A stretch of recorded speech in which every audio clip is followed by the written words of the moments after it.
नमस्कार, सोलापुरी कट्टा न्यूज मध्ये आपले स्वागत आहे. कोण होणार प्रभागाचा पुढारी या कार्यक्रमात आपण आलेलो आहोत. प्रभाग क्रमांक 23 मध्ये अब की बार सुशिक्षित उमेदवार असा नारा देत प्रकाश राठोड यांचा हा पॅनल या ठिकाणी जोरात चर्चेला काम करत आहे आणि नागरिकांच्या तोंडातून ही प्रकाश राठोड यांचंही नाव या ठिकाणी येताना पाहावयास मिळत आहे. दरम्यान प्रभाग क्रमांक 23 मध्ये शिवसेनेचे अधिकृत उमेदवार म्हणून आहेत मदनलाल देवीदास पोलखे, कृष्णाताई लोहित बिरादार, लता ईश्वर गायकवाड आणि प्रकाश शिवाजी राठोड असे हे 4 कॅन्डिडेट या ठिकाणाहून शिंदे गटाच्या धनुष्यबाणावर निवडणूक लढवत आहेत. आपण आलेलो आहोत खास ग्राउंड रिपोर्ट करण्यासाठी. आपल्यासोबत काही महिला जुळलेल्या आहेत. ताई नमस्कार आहे. या गावाच्या काय समस्या आहेत, काय काय सांगाल? समस्या तर लय आहेत सर आमच्याकडं. कारण का आमच्याकडे नगरसेवक आतापर्यंत कोण नव्हता.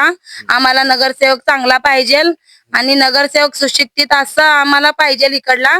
कारण का आमचे सोय म्हणजे सोय करणारे, आमचे शब्दाला मानपान देणारे असे आम्हाला नगरसेवक पाहिजे. आतापर्यंत जे नगरसेवक होते माझी या ठिकाणी कामं झालेले आहेत का? काय काय आहे की सर झालं तर काय आता ते दादा प्रकाश दादानी केलेलं आहे इकडं. आधार कार्डाचे काम केलं तर आणि ओटीचं काय काय ते कागद म्हणजे सगळे काढून दिले तर बायकांना गरजेचे काम केलं त्यांनी, नाही म्हणत ना आम्ही, पण तसंच आम्हाला एक अधिकार इकडे पाहिजे. पाहिलं गेलं तर प्रकाश राठोड हे एक उच्च शिक्षित माणूस आहेत. एक सामाजिक ध्येय त्यांनी गाठून नोकरी सोडलेली आहे. त्या उमेदवारावर आपण म्हणजे कसे बघता या उमेदवाराकडे? असे चांगली दृष्टीने बघावं लागते. कारण का तसा माणूस तर म्हणजे जरा त्यांच्या ह्याच्यातनं म्हणलं तर जरा पुढे नेऊ शकते गोरगरिबांना, असं मी म्हणते. कारण का बघितलं तर इथे बीजेपीचं पण वर्चस्व आहे काय गेल्या अनेक वर्षापासून. तर आता प्रकाश राठोड यांनी शिंदे गटाकडून उडी घेतलेली आहे. तर एकंदरीत काय वाटतं, काय असेल चित्र 16 तारखेचा? हाय त्यांचंच म्हणजे त्यांचं मी असं म्हणते, पण त्यांचंच हे होईल असं काय हे करत नाही, पण येईल त्यांनीच येईल. मग धनुष्यबाण चालेल या ठिकाणी का कमळ फुलेल? आता त्यांनी जे निवडून येतील आम्हाला तर काय माहित, आम्ही द्यावंच लागते, तर आल्यानंतर द्यावंच लागतं. तुम्हाला काय वाटतं? मी तुम्हाला हे नाही विचार, तुम्हाला मी कमळ फुलेल की धनुष्यबाण चालेल? धनुष्यबाण येईल असं वाटतंय. कामं झाले नाहीत काही? काय आता करेल त्याने आपलं काय, आम्ही बाहेर जायचं आमच्याकडे माणसं. काकू, मी इथे प्रकाश राठोड यांचं नाव मी ऐकतोय, खरंच प्रकाश राठोड कामं केलेत का? हा त्यांनी करायला लागलाय म्हणून ह्याला व्हॉट्सअपला येते. अंकिता विटेकर. झाले का विकास, झाले का आपले? नाही रस्ताच नाही आमच्याकडे. रस्ता नाही, लाईटीची व्यवस्था नाही, इथं कायच व्यवस्था नाही. मागील नगरसेवकांची नावं माहिती आहेत का तुम्हाला? तेवढं का माहित नाही मला. माहिती नाही. अच्छा, सध्या आता वारा कुणाचं चालू आहे? वारा तेवढं तर काय तेवढं माहित नाही.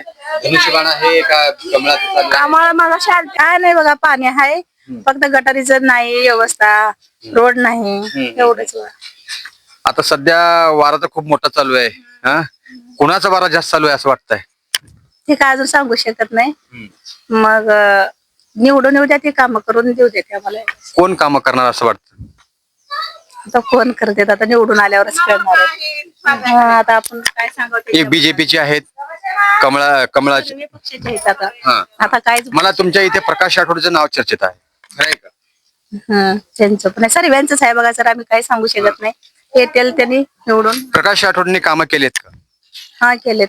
काय काय केलेत त्यांनी ते पाऊस हे झाले होते ना तेव्हा अन्न वाटप ते केले, वाटप वगैरे केलेले केलेत. आणि तुम्हाला तुमच्या अडचण मग काय वाटत? आले होते, सांगून गेले तर आम्हाला ना, आम्ही करत आहोत काम म्हणले. बर साहेब काम. तुमचं काय ठरलंय आता? सांगितलंय, तुमचं काय ठरलंय? आता बघू सर्वांना एकत्र बसून कोण काम करत ते करायचं. कमळाला पाठवणार की धनुष्यबाणाला पाठवणार? आता ते आम्ही काय सांगू शकत नाही. काय म्हणताय काकू? ज्याच्या मनातलं ते काय सांगत नाही. आता काम कोण केले? काम कोण बी आता मात्र काहीच केलं नाही बघा. नाही केलं असं कसं दिसायलंय तुम्हाला? काहीच केलं नाही.